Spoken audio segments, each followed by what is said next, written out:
Hello, hi guys! Magandang gabi sa inyong lahat. This is Chin from Masagada Channel, a faith healer, also mata reader. So ngayong gabing to, tingnan natin ano gusto sabihin sa inyo ng ating mga gabay. This is weekly gabay for the month of September 9 hanggang September 15 for the sign of Taurus. So Taurus, welcome to my channel. Ano kayang messages, advices sa spirit guides ang ating masasagap for today's video? Ano kayang kaganapan sa buhay mo ang ating masasagap? Ano po kayang energy ang ating mahagilap? So guys, this reading is a journey reading lamang, hindi lahat makaka-resonate. Kunin lamang po ang makaka-relate sa inyo and comment down below kung kaninong energy ang ating nasagap. And of course, don't forget to like and subscribe my channel and hit notification bell for more videos update. Sa mga hindi pa po nakakapag-subscribe sa aking channel, please click nyo na po ang subscribe button dyan sa baba for all bell para updated kayo sa mga videos na i-upload natin every time in every moment. So guys, kumapit-kapit ka dahil ito na ang mensahe sa'yo ng ating mga gabay. Umpisahan na natin guys bago ang paligoy-ligoy-ligoy pa. Diba?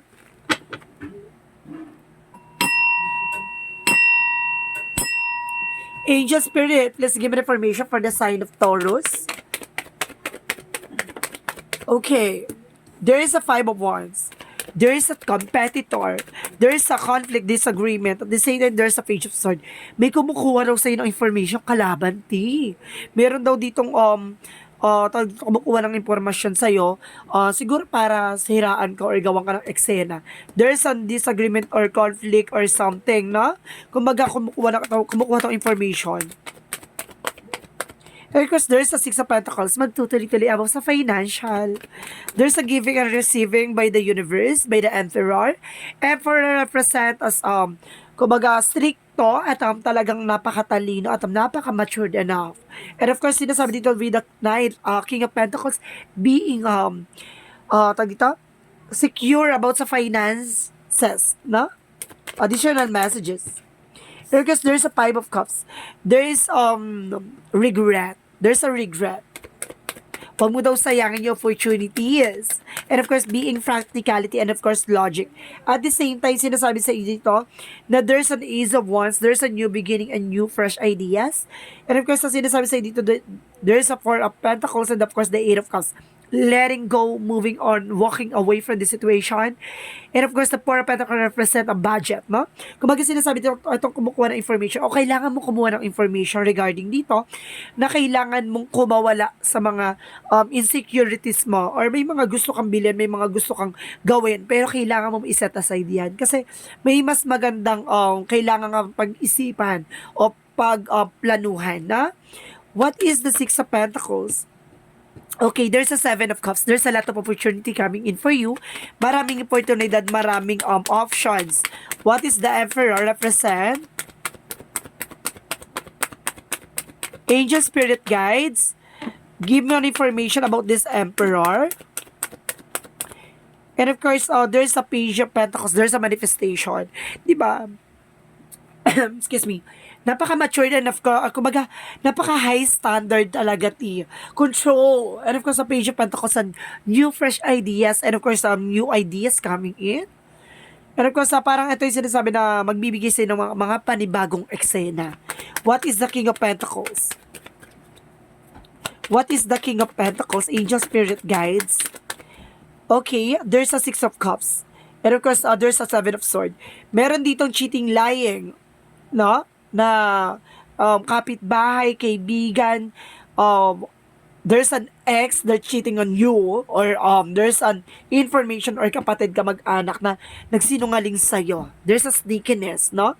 And of course, being practical about sa secure mo yung finances mo, no? About the Five of Cups. Yung parang lalapit sa iyo, mangungutang, ganun. Baka may ganito, Mars, Pars, pare, gener, ganun. Kumbaga sinasabi sa iyo dito na kailangan mo maging mautak, ti, ha?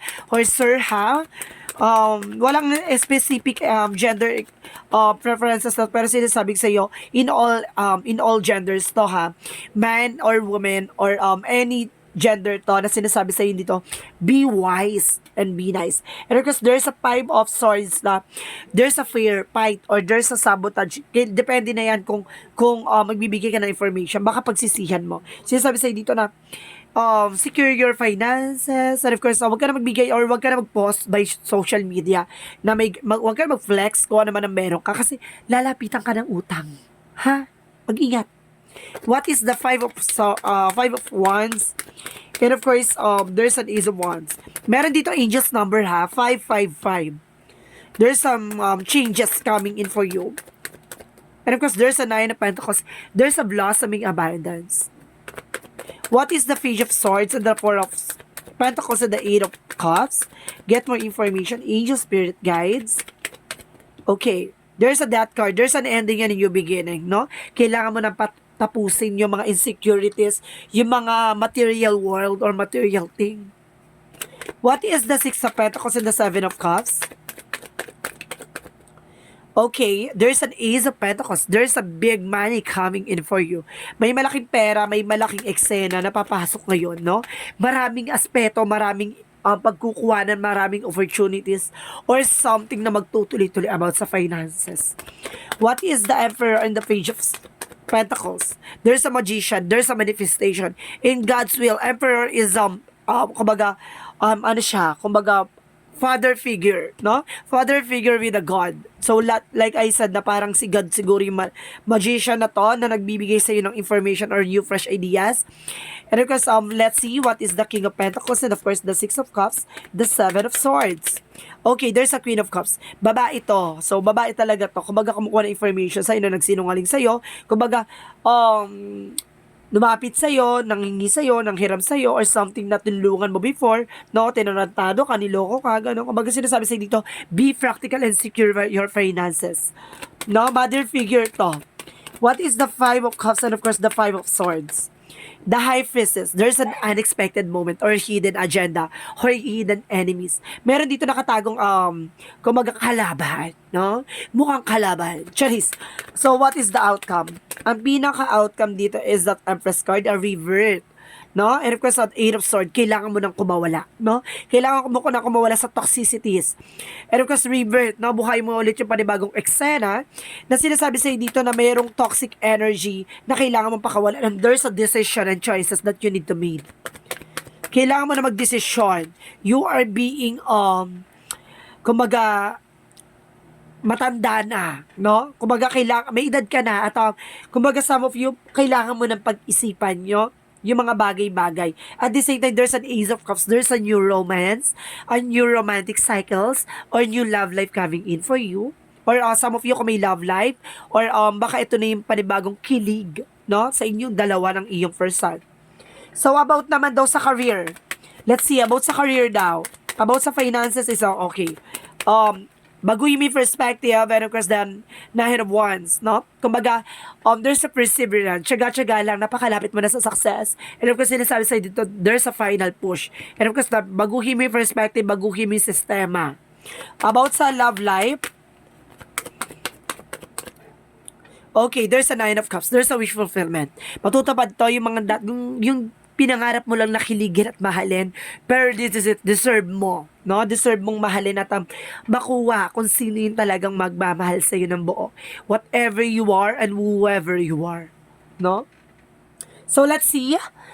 So, what is Angel's Love Oracle card? So, what is the Love Oracle card? Okay, there's a karmic relationship. Some of you there's a letting go, loving you. So, kapag kasi nasa karmic relationship kasi, it's either may pinagdadaanan kayo ng person mo. Kasi kapag karmic relationship talaga, may pinagdadaanan kayo about sa financial, sa love life, sa career, and of course, sa family issues. Mostly sa family issues, na minsan talaga kapag karmic relationship, it's either hindi ka tanggap ng biyanan mo or hindi siya tanggap ng magulang mo. Ganon. Kumbaga ganon siya. There's a karmic relationship na nagkakaroon ng kumbaga conflict. Pero at the end of the time, kapag nalagpasan nyo yan, kumbaga there's a powerful couple na mangyayari. So what is additional love oracle card?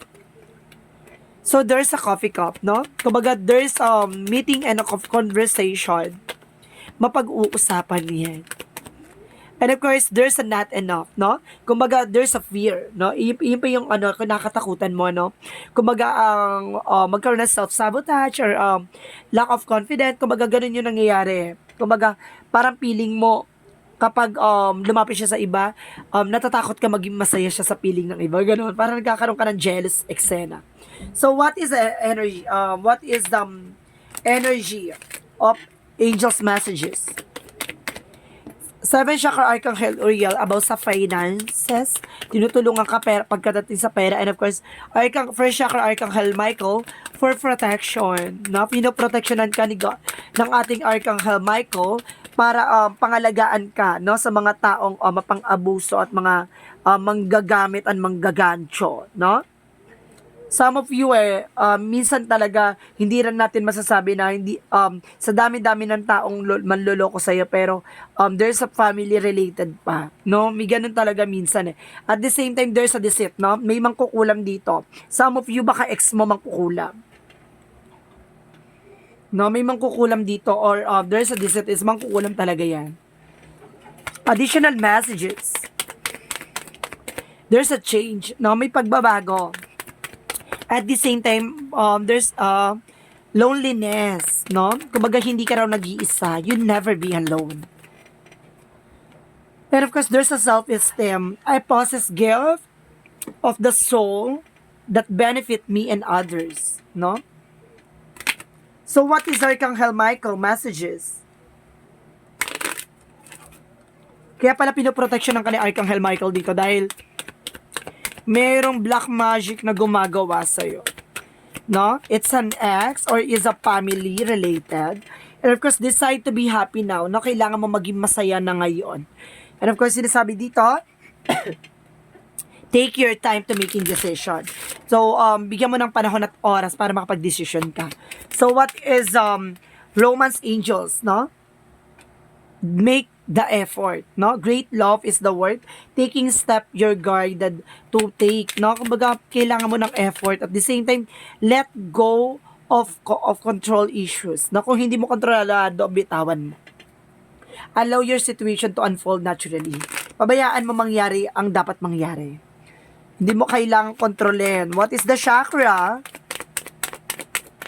And of course, sinasabi dito, there's a recovery. Makaka-recover ka at the end of the time. Kalma ka lang. And there's a prayer, no? Kailangan mo ipagdasal at kailangan mo magdasal. So, what is additional messages?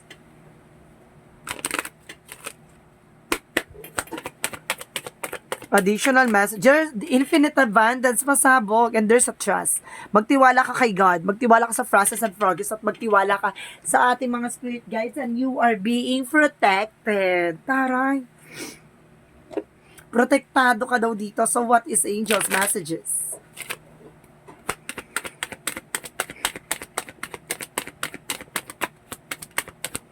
And of course, sinasabi, dream guide and of course, guardian, na may gumagabay sa'yo. Excuse me. So, what angel's number? There's an I. One pala, sorry, Romance number. Okay, I am innovative. You are a self-starter with a very innovative ways of creating opportunities. Your determinations and endurance are powerful and will help you through get rough and times and reach success, no?